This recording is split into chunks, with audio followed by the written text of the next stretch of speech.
bem-vindo à edição de hoje do Ponto de Encontro. Uma discussão em Brasília tem chamado a atenção de muitos brasileiros. Trata-se da PEC 241, a proposta de emenda constitucional que prevê o congelamento dos gastos por 20 anos como uma possível solução para o endividamento do país. Se por um lado há quem defenda essa proposta como a solução para a dívida pública brasileira, por outro lado há quem diga que os investimentos em saúde, educação e outros setores da economia vão ser muito prejudicados pela medida. Hoje o Ponto de Encontro discute exatamente como deve funcionar essa PEC caso ela seja aprovada. E para falar sobre isso, nós recebemos aqui no estúdio o professor Dimas Gonçalves e também o professor Cândido Ferreira Filho. Eles são professores do CEA, o Centro de Economia e Administração aqui da PUC Campinas. Professor Dimas, professor Cândido, obrigada pela presença hoje aqui no Ponto de Encontro. Antes da gente iniciar a nossa discussão, vamos só entender um pouquinho melhor o que é essa proposta de emenda constitucional. Acompanhe só.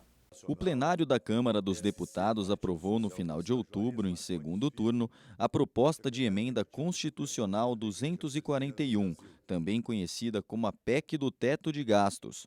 Mas, afinal, quais são as consequências dessa medida para o país?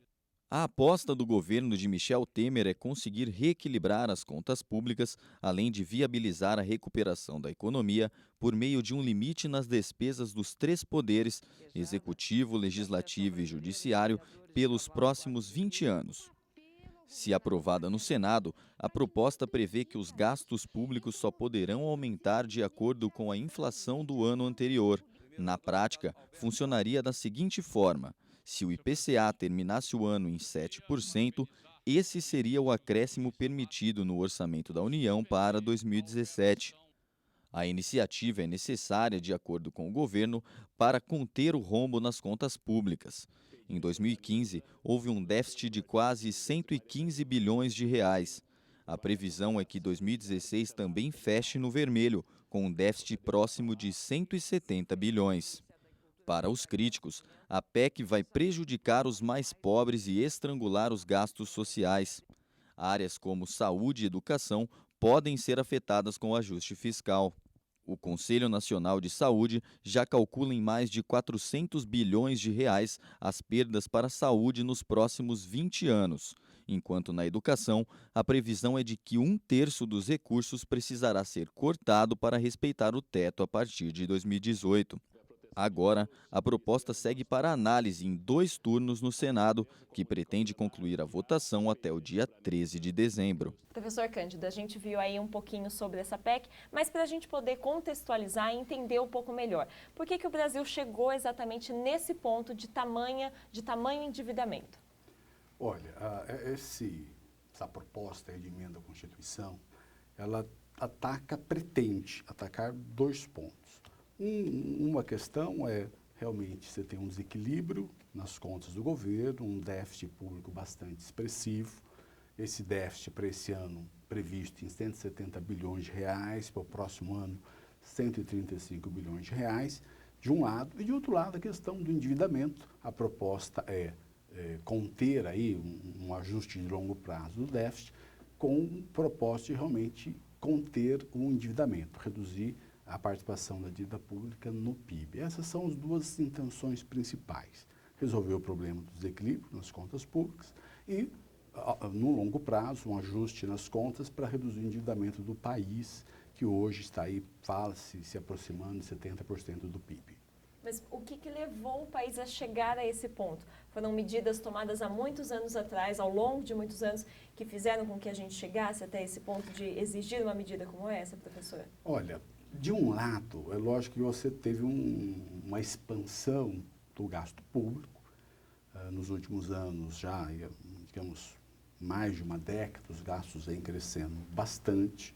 Mas nós enfrentamos uma situação realmente de crise econômica, o PIB do país caiu, a atividade econômica caiu, a receita pública vem diminuindo, embora em níveis bastante elevados. Esse ano, por exemplo, até o mês de setembro, nós já arrecadamos mais de 900 bilhões de reais, mas a receita caiu. Então, na verdade, se faz necessário um ajuste nas contas públicas, e essa é a intenção da PEC. Mas é lógico que isso, enfim, a ideia é que você possa, fazendo ajuste nas contas, oferecer alguma tranquilidade maior para o mercado, que de alguma forma ficaria garantido em termos de ter aí os seus recursos que emprestou para o governo devolvido. Gerar confiança, essa é a intenção. E, professor Dimas, a gente pode dizer que essa proposta, ela seria efetivamente a solução para, nesse momento econômico, desse tamanho rombo que a gente tem com relação à dívida pública, a PEC seria a solução real e a melhor solução para resolver esse problema? Na minha opinião, não. Por quê? Não acredito que simplesmente o controle das despesas fará esse equilíbrio contábil que se deseja pela PEC 241. Primeiro é o seguinte, o que se espera do Estado? O que se espera da União? Se espera com que ela gaste bem, gaste corretamente, em que áreas? Na educação, na saúde, em projetos que elevem o nível de emprego, na seguridade social, e aí compreendendo a questão também da assistência, né? Segurança nacional. É isso que se espera que o Estado tenha que gastar. Né? Essa é a sua função. A sua arrecadação é para isso. Tá, concordo com o professor Cândido que realmente nós temos aí uma crise sem precedente. Entretanto, essa crise não é de agora, essa crise vem desde 2008 com a crise internacional.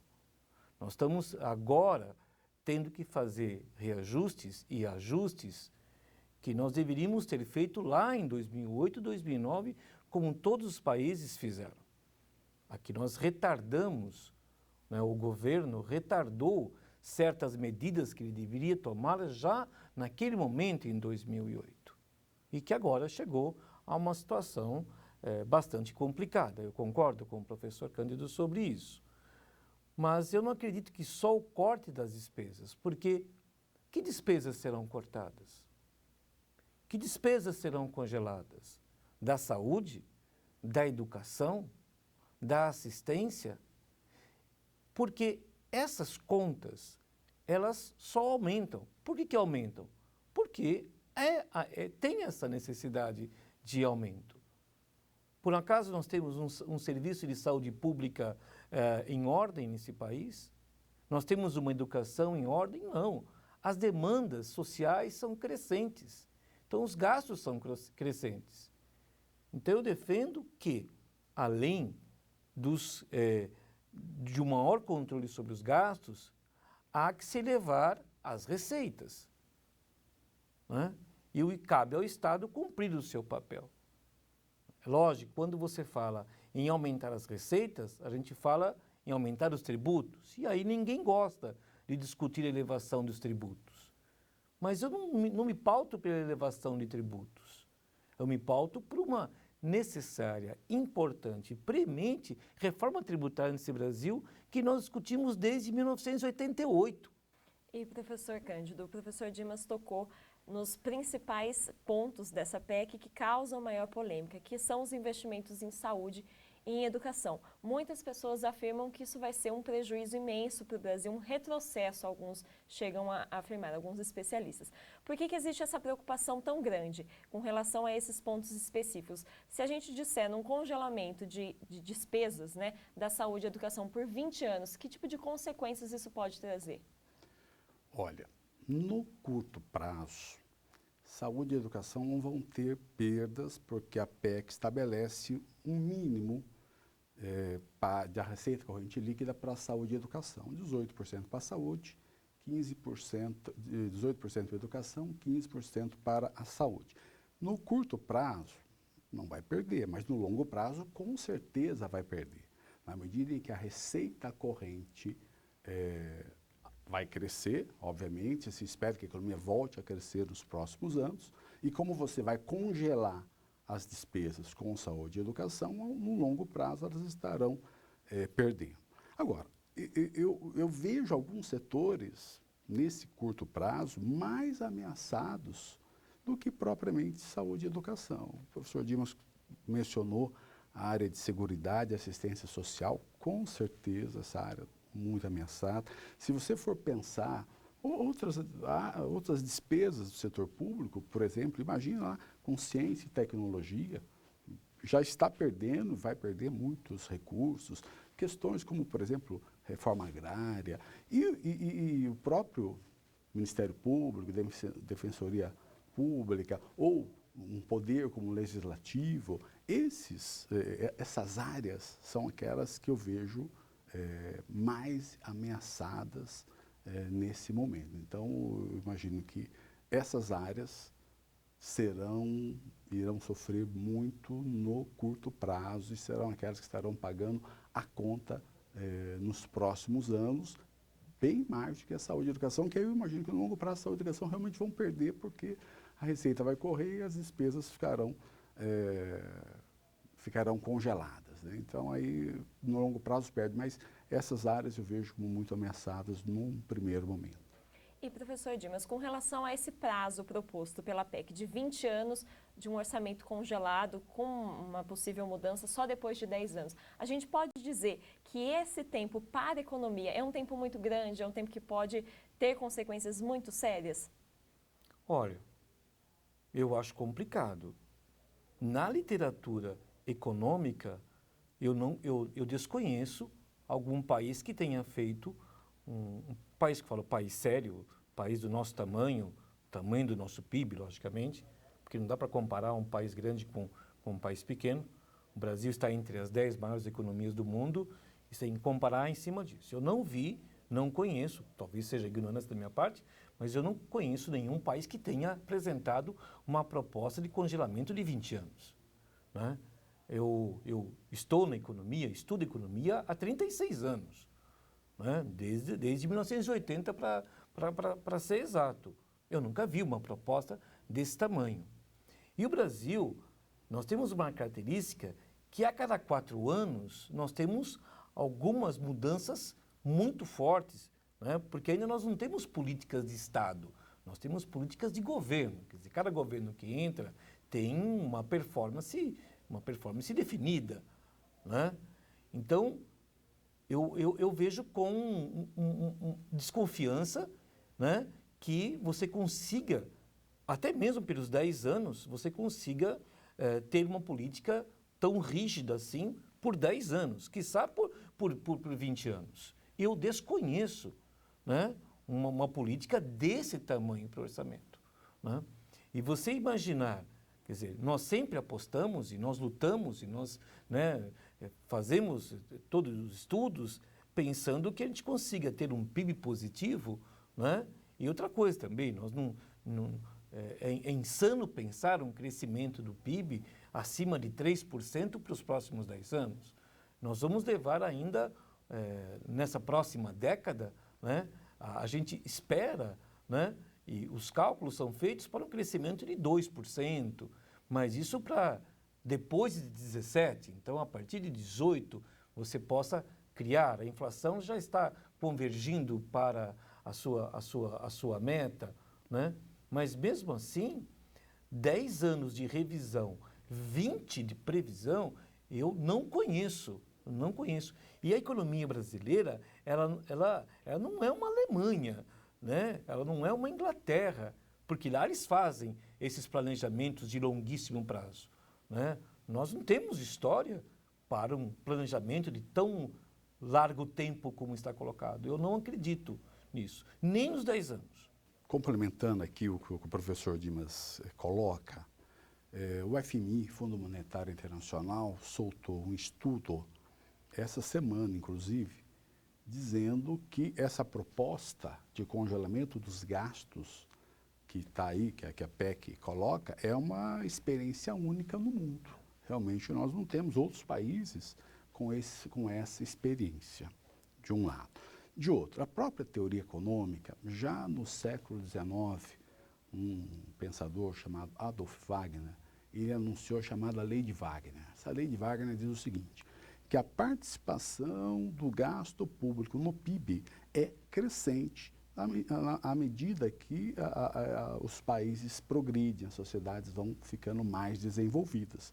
A população aumenta, você tem que gastar mais com o chamado Estado de Bem-Estar Social, com saúde, com educação, com previdência, com seguro-desemprego. Então, é natural que a participação no gasto público cresça como proporção do PIB. O gasto público cresce mais, inclusive, do que o aumento, o crescimento da economia. Então, eu também, da minha parte, entendo que em breve você será obrigado a rever essa emenda, porque realmente o prazo é um prazo relativamente longo, enfim, é difícil sustentar isso em 2 décadas.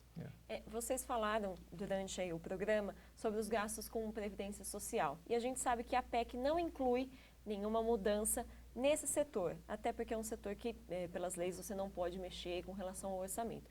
Mas a gente sabe que a questão previdenciária no Brasil também tem um rombo muito grande. A gente pode falar numa reforma para tentar evitar o endividamento ou aumentar o endividamento público sem mexer necessariamente na Previdência, professor?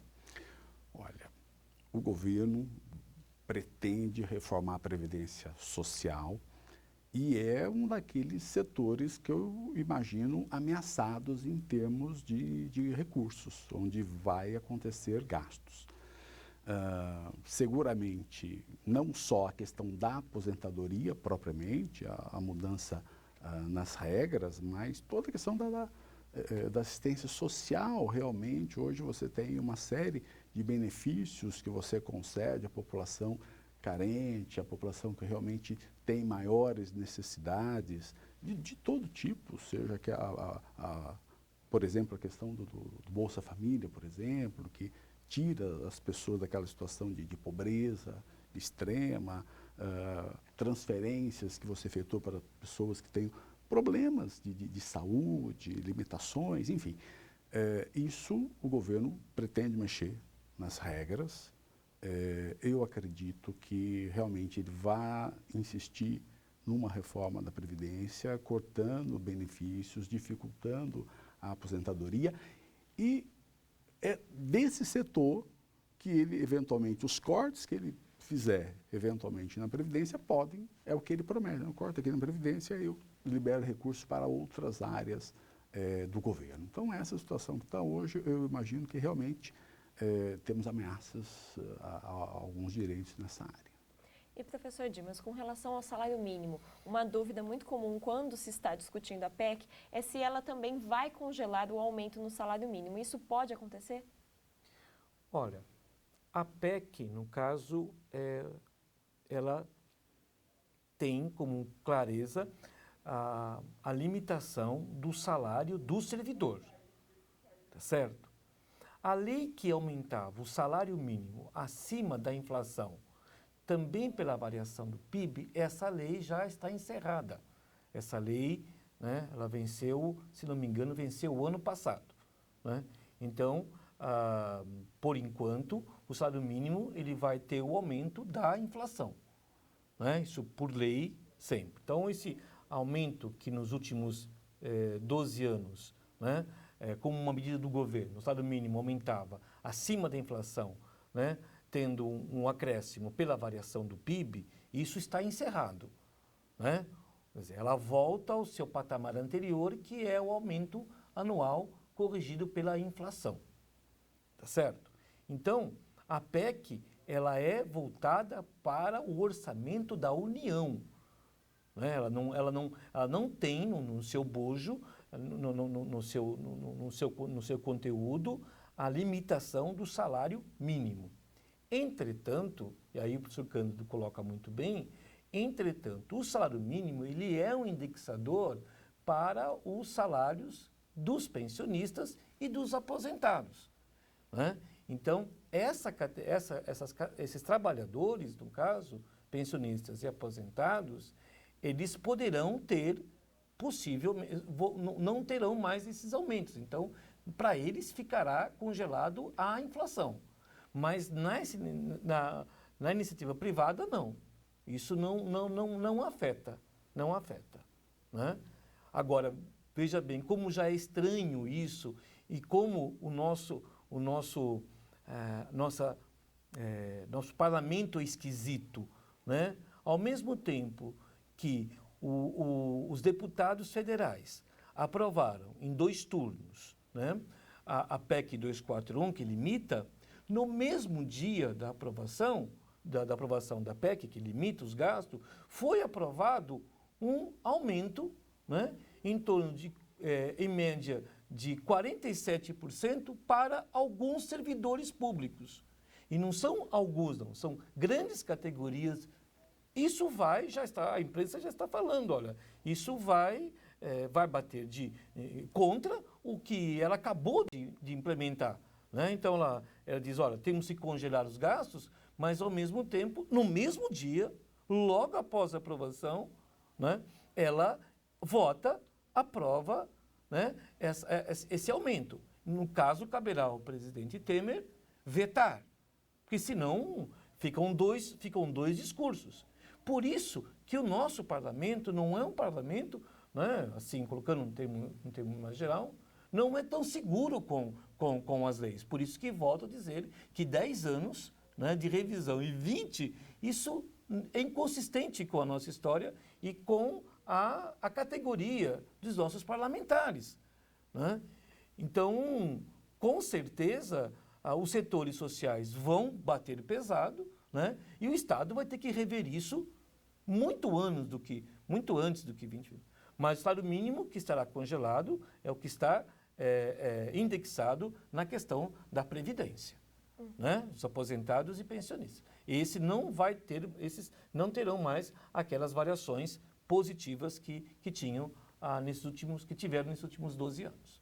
A gente já está quase chegando ao final do nosso programa. Claro, esse assunto rende muito mais conversa, mas antes da gente encerrar, diante de tudo que a gente falou aqui durante essa edição, como que a gente poderia dizer uma solução, talvez uma solução para substituir a PEC? Que a gente viu que tem alguns pontos positivos, mas também tem alguns pontos negativos. Na opinião dos senhores, o que poderia ser feito para evitar que essa PEC entrasse realmente em vigor aqui no nosso país e que, de alguma forma, solucionasse o problema do endividamento público?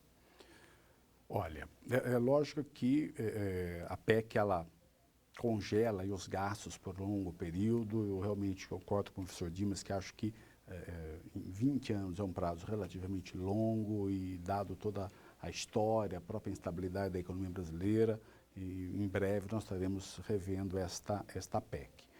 Existem algumas alternativas em discussão. É lógico que cabe você pensar em alguma reforma administrativa, seria importante. A questão dos tributos, é lógico que é uma questão que encontra grande resistência em toda a população, mas efetivamente existem algumas áreas que você precisaria realmente rever a tributação. A questão, por exemplo, a excessiva tributação sobre o consumo e a propriedade, a riqueza, relativamente pouco tributada, isso cabe a alguma revisão nessa área. Então, assim, a questão é complexa, exige, lógico, um conjunto muito grande de discussões, de alternativas. Existem outras alternativas, mas a questão de você se preocupar realmente com a questão da eficiência da máquina pública, com os modelos de gestão, com a redução da corrupção, a questão de você rever realmente o nosso sistema tributário. Tem aí um conjunto de reformas que podem ser discutidas e que seriam alternativas à PEC. Mas eu imagino que talvez por conta de ser longo prazo, o governo não quis investir nessas possibilidades. E na sua opinião, professor Dimas? Primeiro que eu acho muita responsabilidade para um governo de transição, um governo de 2 anos, assumir uma proposta dessa desenvoltura. Né? O ponto positivo é que, até mesmo com os nossos alunos, eu nunca vi uma discussão tão acalorada sobre o orçamento público da União. Isso é muito positivo. Né? A população tem que ter isso como uma estratégia de transparência pública. Né? Eu definiria primeiro um plebiscito. Eu definiria que nós temos que envolver a população nessa discussão. Nós temos que dizer o seguinte, ponto claro, olha, a educação vai ter esse sacrifício, a saúde vai ter esse sacrifício, e digo mais, o serviço da dívida também terá que ter sacrifício. Porque o objetivo do governo com a PEC é fazer saldo das suas despesas para poder pagar o serviço da dívida, que consome hoje, ela sozinha consome 42% do orçamento. Isso não está colocado. Então, hoje o governo coloca uma meia-verdade. Então, tá bom, vamos fazer o seguinte, vamos dar um pedaço de nossa carne para o sacrifício? Vamos, mas também eu quero saber se os bancos, que são os detentores do endividamento público brasileiro, em 42% do orçamento, se eles também topam um congelamento do serviço da dívida. Então, esse assunto tem que ser mais esclarecido. Então, eu defendo, primeiramente, que esse assunto, né, não fique, nesse momento, só responsabilidade para os parlamentares, que isso vá para as ruas, que isso tenha uma discussão ampla, geral e restrita, né, quase como aqui, sim ou não, né, que se apresente claramente para a população os sacrifícios que ela vai enfrentar. Mas todos têm que participar desse sacrifício, né? Exigir com que saúde, educação e assistência e previdência pague a conta é você meio que tirar de um bolso e colocar num outro bolso, um outro bolso que já está bem abastado. Então, primeira coisa. Segundo, a reforma tributária, ela tem que ser discutida, ela tem que ser colocada, né? Como eu disse no começo, a nossa renda é uma das maiores rendas concentradas do mundo. Eu tenho poucas famílias, que o IPEA fala que são 20 mil famílias, que detêm 70% da dívida pública, os títulos públicos. Então eu tenho poucas famílias com muito dinheiro e muita gente sem dinheiro. E isso se resolve com política tributária. Então, segundo, a política tributária, né, progressiva. Quem tem mais, que pague mais. A classe média já está saturada dela suportar. Porque classe A não paga e classe A de renda maior tem 1000 mecanismos para adiar pagamento, para evitar pagamento e para sonegar. E as classes de menor renda, essas também não pagam impostos. Então fica espremendo a classe média, tirando da classe média, né, todo o seu poder de compra. Então, a reforma tributária, ela é importantíssima para discutir esse processo. Então, eu defendo uma maior divulgação, um plebiscito nacional e defendo a reforma tributária. E aí pensando no aumento da arrecadação, não da forma como está hoje, prejudicando muito a classe média. Tá certo. Professor Dimas, professor Cândido, eu agradeço a presença de vocês aqui hoje. Claro, é um assunto árido, temos muito o que falar, mas eu acredito que já esclarecemos alguns pontos aqui. Muito obrigada pela presença mais uma vez. Obrigado a você. Obrigado. Essa edição do Ponto de Encontro fica por aqui. Outras produções da TV PUC você acompanha no nosso canal no YouTube, nossa página no Facebook e também no portal da PUC Campinas. Obrigada pela sua companhia, um ótimo fim de semana para você e até a semana que vem. Tchau, tchau.